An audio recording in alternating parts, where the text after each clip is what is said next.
and the things that's going through their mind, and you know, and high unemployment. Boy, there's a lot of things that they're facing if you can't find a job. You know, it's tough. But I mean, I think to be an entrepreneur now, it is scary, but there's also opportunity. You know, you take Ian over here. This guy, I know he does a lot of IT for us, and he's got his student debt. He's got about $44,000 out there. You know, no scholarship helped him. He didn't get no bailout. He done it all on his own, and I'm real proud of him. But you know, he's out there. You know, he'll pick up so many side jobs. He's done work for Raz. He fixed a guy's TV. I think the Best Buy wanted $300. He fixed the guy's flat panel TV for $60. And he's got work like crazy, you know. But he's got a niche that he has found. And I think there's niches out there. But today, I hear these people at Nissan talking about leaving. If it was today, right now, I wouldn't go nowhere. I'd stay right at Nissan, because I'm seeing times that, now our business is up, thank God, it's up, but it's not easy. You're having to do things a lot differently.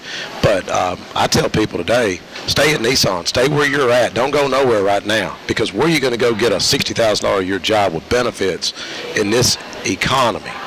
But I get people that say, Mike, I can't stand doing what I'm doing anymore. I got to get out of there. There's no room for advancement. They're tightening the jobs. They're cutting our benefits. It's getting tighter. But then again, thank God you got a job. You know. That's true.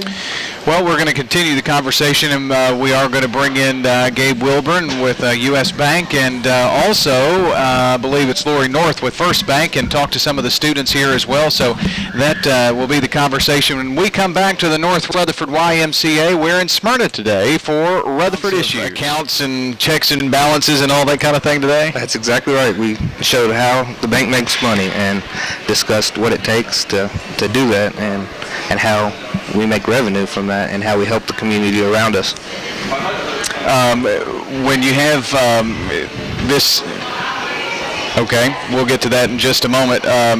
Gabe, tell me a little bit about what kind of conversation you had with the students today. Well, I was amazed at the staff over at Smyrna West and the questions they had. They had a curriculum set with questions asking about what type of personal traits it takes to be in this industry, what we do to make money, what we like about the business, what we dislike about the business, and a little bit of personal background and the education it takes and the skills it takes to accomplish our job each day. I was amazed at the questions that they had. It was very interesting. And it made me think about when I was 14, 15 years old, and I wish I had a program like this. I never imagined anything past sports. I thought I was going to be a sports athlete the rest of my life. Now, did they choose you, or did you choose them, or how did that process go together? Well, they came to the Rotary Club and asked for volunteers to do this program, and I filled out the form and gave it to them, and then they asked the students what they were interested in, what were their career goals, and some of them don't know. Like I said, I didn't know anything other than sports. I didn't know what a banker did at that point in time in my life, and it's just good that they're doing this so that they know if they do like it, if they come and they shadow and watch how it operates, if it's something that fits them. And it just makes a lot of sense. I wish we did this before. Well, Justin, who was with Mike today, is on the line right now, and we've got some other students here at the North Rutherford Y as well. But Justin, tell me about your day with Mike. Did you learn any life secrets from Mike Sparks today?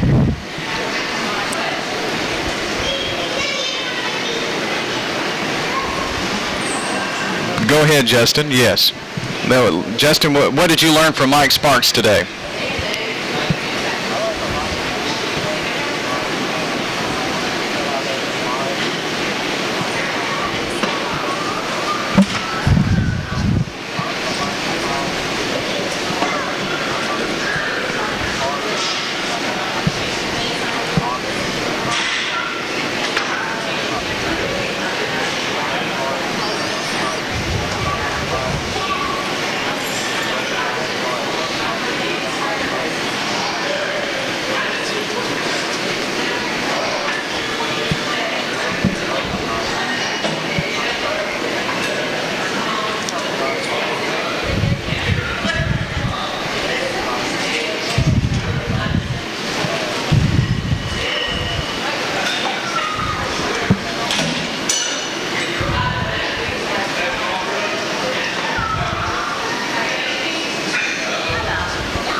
Well, tell me a little bit about why you chose Mike and how that all worked out. I mean, do you have an interest in being in the car sales business, retail?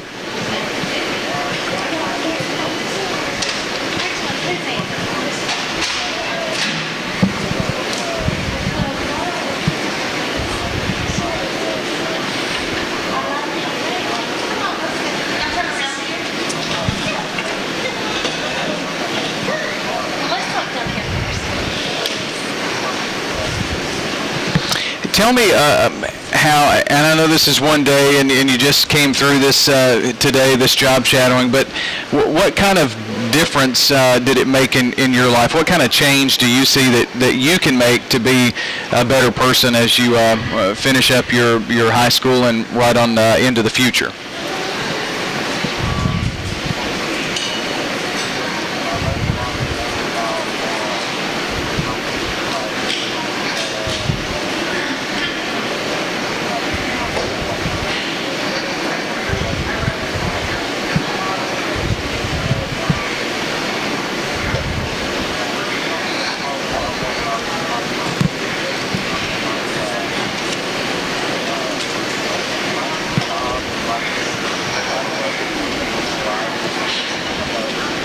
Confucius, yeah.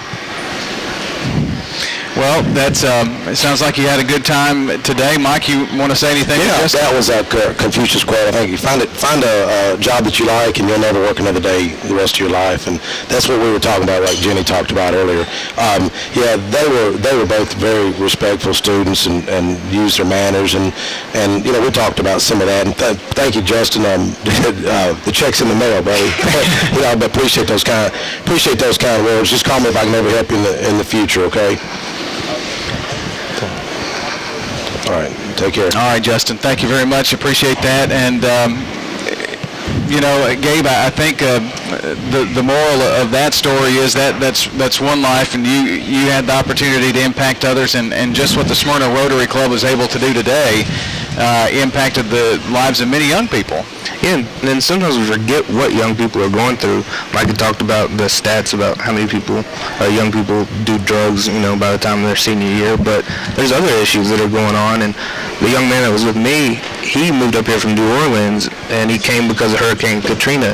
And he told me the most amazing story about how they left and how they ended up here in Smyrna, and that his dog actually made it through the storm, and then they found their dog a month later after they went back and, you know, realized their house was ruined. And it really touched me just listening to his story.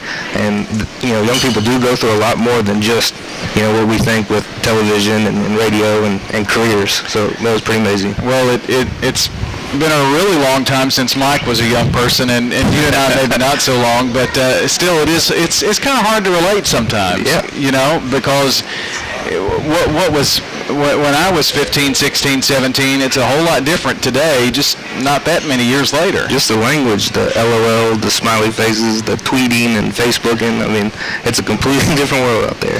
I told my young gentleman about tape recorders. We used to have tape recorders. He didn't even know what that was really. He has an iPod, so that was a pretty interesting conversation. Well, that makes me feel old now, because that when I got into radio, of course, everything has changed. We have a small piece of equipment here that allows us to get on the air, but before you had to have big trucks, and it was a big ordeal to do live broadcasting. So things do change over time. We're going to come back, and we've got more students to talk with. Lori North is here with First Bank, as well as Jenny Williams with Gills Ace Hardware, and Mike Sparks will rejoin us as well. From the North Rutherford YMCA, you're listening to Rutherford Issues. We'll take a break for the news with Ron Jordan and return to come on out, especially if you are a young person interested in the Youth Outdoor Soccer League here at the North Rutherford Y. They have an instructional league, developmental league for grades 4 through 4 and 5 and 6 and 7, and competitive travel leagues as well. I think those are actually ages as well, right up until about age 13. So contact the North Rutherford Y if you are interested in this Youth Outdoor Soccer League, and the phone number where you can get more information here at the North Rutherford Y. Actually, let me just